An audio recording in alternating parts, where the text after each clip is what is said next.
ನಮಸ್ಕಾರ ವೀಕ್ಷಕರೇ, MMK TV ಕನ್ನಡಗೆ ಸ್ವಾಗತ. ನಾನು ಮೋಹನ್. ಕಲಬುರಗಿ ಜಿಲ್ಲೆಯ ಸೇಡಂ ತಾಲೂಕಿನ ಯಾನಗುಂದಿಯಲ್ಲಿ ಬೆಚ್ಚಿ ಬೀಳಿಸುವ ಘಟನೆಯೊಂದು ಬೆಳಕಿಗೆ ಬಂದಿದೆ. ಹೌದು, ದಲಿತ ಎಂಬ ಕಾರಣಕ್ಕೆ ದೇವಸ್ಥಾನದಲ್ಲಿದ್ದ ಸ್ವಾಮೀಜಿಯನ್ನ ಹೊರಗೆ ಎಳೆದು ಥಳಿಸಲಾಗಿದೆ ಎಂಬ ಗಂಭೀರ ಆರೋಪ ಕೇಳಿಬಂದಿದೆ. ಹಲವಾರು ವರ್ಷಗಳಿಂದ ದೇವಸ್ಥಾನದಲ್ಲಿ ವಾಸವಿದ್ದು ಸೇವೆ ಸಲ್ಲಿಸುತ್ತಿದ್ದ ಸ್ವಾಮೀಜಿಯ ಮೇಲಿನ ಈ ದೌರ್ಜನ್ಯ ಸ್ಥಳೀಯರಲ್ಲಿ ಆಕ್ರೋಶ ಮೂಡಿಸಿದೆ. ಈ ಕುರಿತಾದ ಮಾಹಿತಿ ಇಲ್ಲಿದೆ.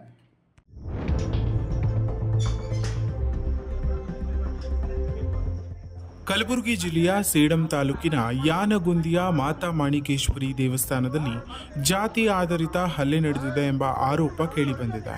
ಹೌದು, ತೆಲಂಗಾಣ ಮೂಲದ ಬಂಡಿ ಬಾಲಕೃಷ್ಣ ಎಂಬ ಸ್ವಾಮೀಜಿಯನ್ನ ದೇವಸ್ಥಾನ ಟ್ರಸ್ಟ್ ಸದಸ್ಯರು ಹೊರಗೆ ಎಳೆದು ಥಳಿಸಿರುವ ಘಟನೆ ವರದಿಯಾಗಿದೆ.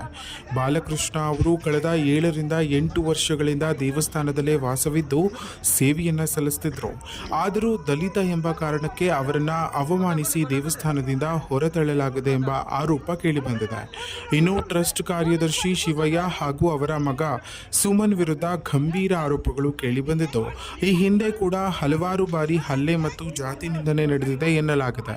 ಕೆಳಜಾತಿಯವರು ದೇವಸ್ಥಾನದ ಒಳಗೆ ಪ್ರವೇಶಿಸಬಾರದು ಎಂದು ಹೇಳಿ ಅವಮಾನ ಮಾಡಿದ ಆರೋಪ ಕೂಡ ಕೇಳಿಬಂದಿದೆ. ಈ ಘಟನೆ ಸಾಮಾಜಿಕ ಜಾಲತಾಣಗಳಲ್ಲಿ ಕೂಡ ವೈರಲ್ ಆಗಿದ್ದು ಆಕ್ರೋಶಕ್ಕೆ ಕಾರಣವಾಗಿದೆ. ಇದೀಗ ಪ್ರಕರಣದ ಬಗ್ಗೆ ಕ್ರಮ ಕೈಗೊಳ್ಳುವಂತೆ ಸಾರ್ವಜನಿಕರು ಆಗ್ರಹಿಸಿದ್ದು, ಪೊಲೀಸರು ತನಿಖೆ ಆರಂಭಿಸುವ ಸಾಧ್ಯತೆ ಇದೆ.